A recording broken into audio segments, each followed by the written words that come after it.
Good morning बच्चों, मैं उमेश कुमार संत कृपाल school के ऑनलाइन क्लासेस में आपका स्वागत करता हूँ।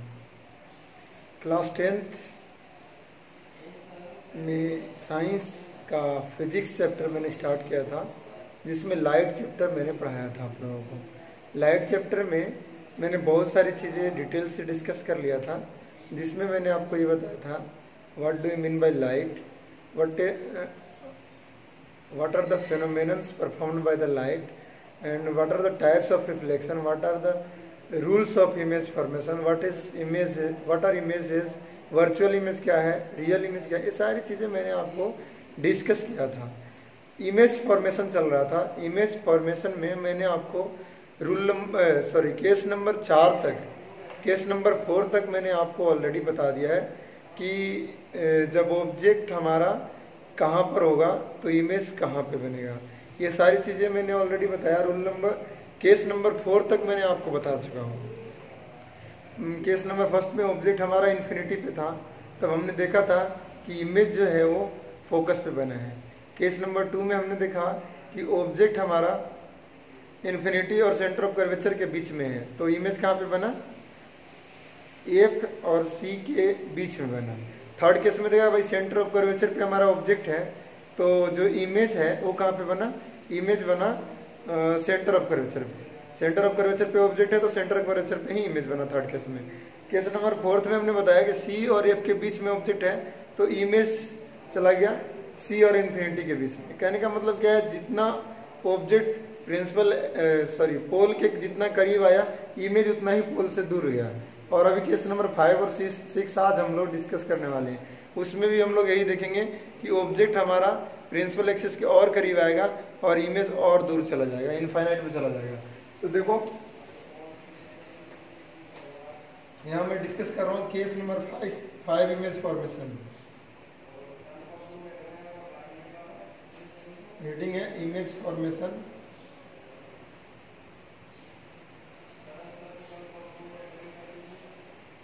इन कॉनकेव मिरर।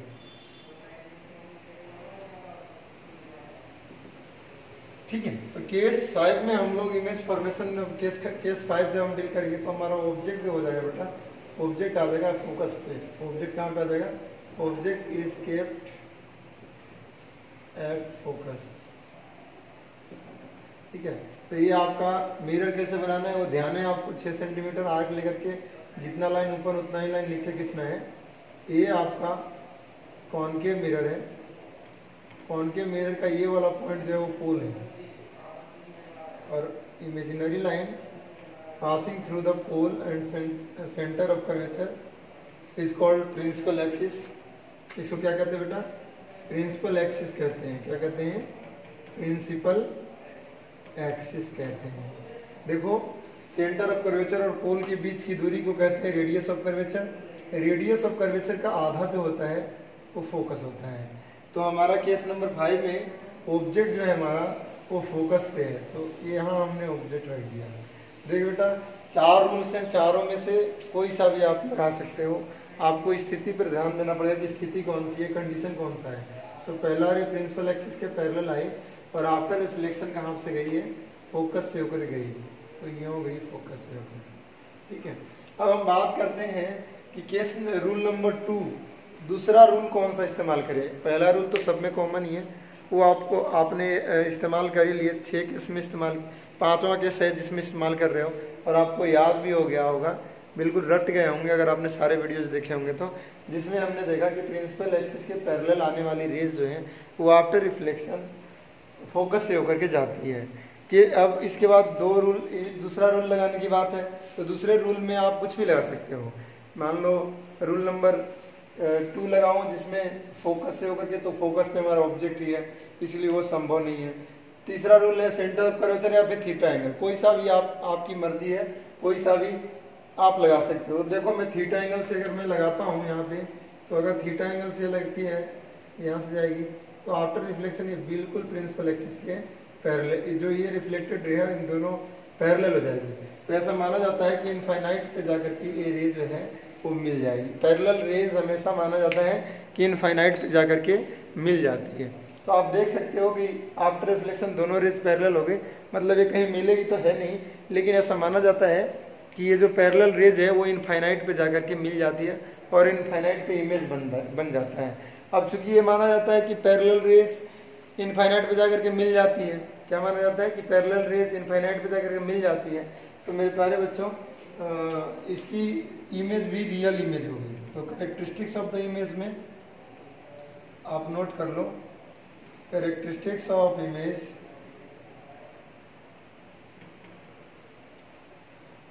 सबसे पहला इमेज क्या होगा कैरेक्टरिस्टिक्स ऑफ इमेज में, रियल इमेज।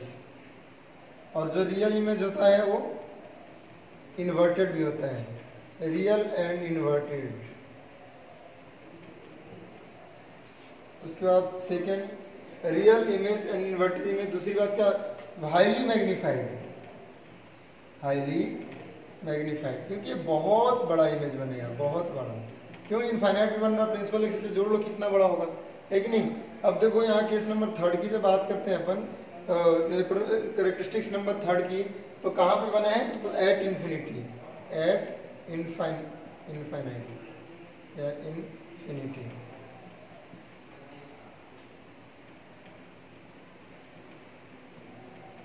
तो ये सारी चीजें हैं।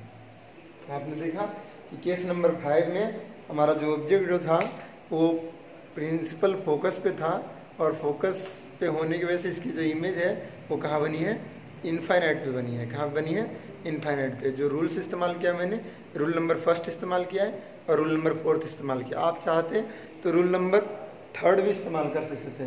एक स्केल लो, ये वाला पॉइंट और ये मिरर का पॉइंट सीधा खींच लो, ये 100% गारंटेड है कि ये रे इस रे के यहाँ से जो आएगी वो भी रे इस रे का पैरेलल हो जाएगी, और अभी भी ये रे पैरेलल है। तो आपने देखा कि image formation in the 5th case में क्या था कि रियल इमेज बनी, इन्वर्टेड इमेज बनी, हाईली मैग्नीफाइड इमेज बना है, और उसके बाद एट इनफाइनाइट पे बना है। तो इस तरीके से आप इसका एक स्क्रीनशॉट ले लो।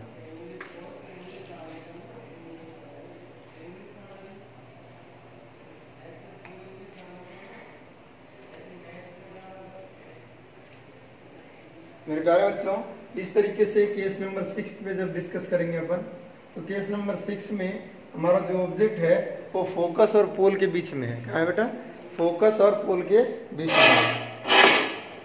ठीक है। तो केस नंबर 6 में फोकस और पोल के बीच में होगा ऑब्जेक्ट। तो ऑब्जेक्ट इज केप्ट, ये सबसे इंपॉर्टेंट है, बिटवीन फोकस एंड पोल, ठीक है। तो देखो फोकस और पोल के बीच में वही कॉनकेव मिरर है। और सबसे इंपॉर्टेंट केस है ये वेरी वेरी इंपॉर्टेंट है बोर्ड पॉइंट ऑफ व्यू से, बहुत बोर्ड क्लास में सबसे ज्यादा पूछे जाने वाला एक केस है, तो आप इसको ध्यान देना। Object is kept between focus and pole, F and P के बीच में ऑब्जेक्ट है। डायग्राम कैसे बनाना है ये आपको पता है बेटा। पहला काम आपको करना है कि मिरर ड्रॉ करना है। कैसे ड्रॉ करना है, 6 सेंटीमीटर के आर्क लेकर जितना ऊपर उतना ही नीचे। तो ये कि हमने मिरर बना लिया, ये आपका मिरर हो गया। ये मिरर कौन सा है, कॉनकेव है। आपको पता है जब तक हम पॉलिशिंग नहीं करते हैं तब तक मिरर डिसाइड नहीं होता है कि वो कॉनकेव मिरर है या कॉन्वेक्स मिरर है। ये ध्यान करने वाली बात है, बहुत इंपॉर्टेंट है। क्योंकि जब पॉलिशिंग इधर same piece of the glass को अगर इस साइड से पॉलिश कर दिया तो कॉन्वेक्स हो गया, और अगर इधर से पॉलिश कर दिया तो कॉनकेव हो गया। अच्छा, इस अपर्चर का मिड पॉइंट क्या होता है बेटा, पोल होता है। क्या होता है, पोल होता है।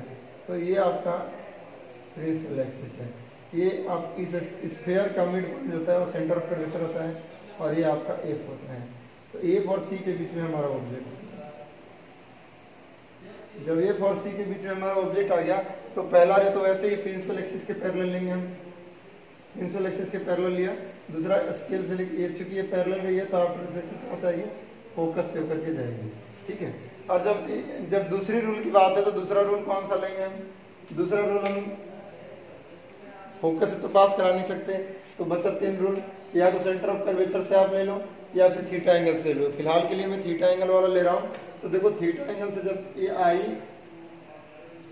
आने के बाद ये हो जाएगी, अब देखो ये वाली एरिया और ये वाली एरिया डिस्टेंस धीरे धीरे बढ़ता जा रहा है, ये जो डिस्टेंस है ये बढ़ता जा रहा है, ठीक है ना, यानी आगे चल के कहीं मिलेगी नहीं, ये डिस्टेंस जो है वो बढ़ता जा रहा है इनके बीच में, ठीक है, ये डिस्टेंस जो है वो बढ़ता जा रहा है। अब ये कभी आगे मिलेगी नहीं, और अगर नहीं मिलेगी तो इमेज बनेगा ही नहीं, लेकिन ऐसा नहीं, इमेज तो बनता है, इरेक्ट इमेज बनता है। इरेक्ट बनने का मतलब क्या है कि वो वर्चुअल इमेज बनता है, और वो कब बनेगा, वो तब बनेगा जब इसी रेज को हम डॉटेड लाइन से बैक करेंगे। तो देखो डॉटेड लाइन से जब हमने बैक किया तो हमने पाया कि इधर जाकर बैक साइड में जाकर के कहीं, अच्छा मेरे पास स्केल नहीं है, आपके पास स्केल है, तो आप स्केल से करना, स्केल जैसे जब सीधा करोगे तो बिल्कुल करेक्ट पोजीशन पे और बिल्कुल करेक्ट इमेज बनेगा। तो आप देख रहे हो ये ए बी ऑब्जेक्ट है और ये ए डैश बी डैश इमेज है।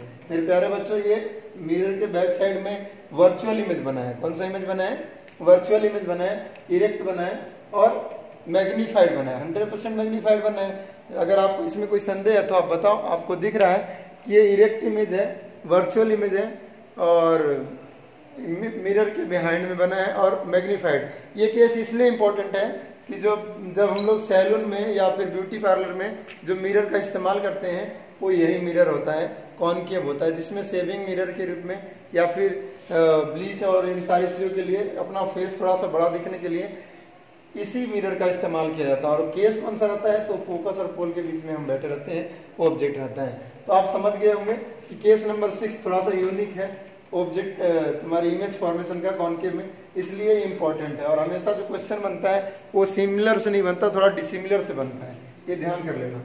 बोर्ड का क्वेश्चन कभी भी सिमिलर टाइप से नहीं बनता है, थोड़ा स्पेशल टाइप से बनता है। तो लिखो कैरेक्टरिस्टिक्स ऑफ द इमेज में, कैरेक्टरिस्टिक्स ऑफ द इमेज,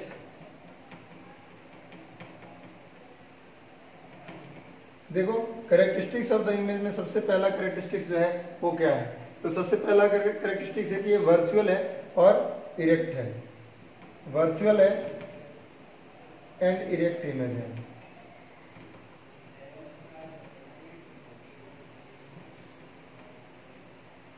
अच्छा, दूसरा बात क्या है, दूसरा बात है कि ये बना क्या है, तो बिहाइंड द मिरर बना है।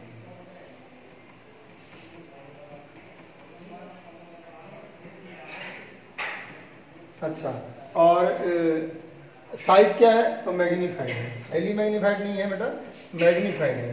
तो ये सारी केस है। कॉनकेव मिरर में इमेज फॉर्मेशन आपका कंप्लीट हो गया, कॉनकेव मिरर में इमेज फॉर्मेशन आपका कंप्लीट हो गया। एक बड़ा सा टॉपिक था image formation in the concave mirror, वो कंप्लीट है। कॉन्वेक्स मिरर में आपके दो इमेज फॉर्मेशन है, एक है इनफाइनाइट वाला और एक इनफाइनाइट और पोल के बीच में कहीं भी, मात्र 2 केस है। तो ये काम अच्छा है, आपके लिए आसान हो गया कि भाई कॉनकेव में 6 केस पढ़ते पढ़ते आप थोड़ा सा बोर हो गए होंगे, तो मात्र 2 केस है कॉन्वेक्स में।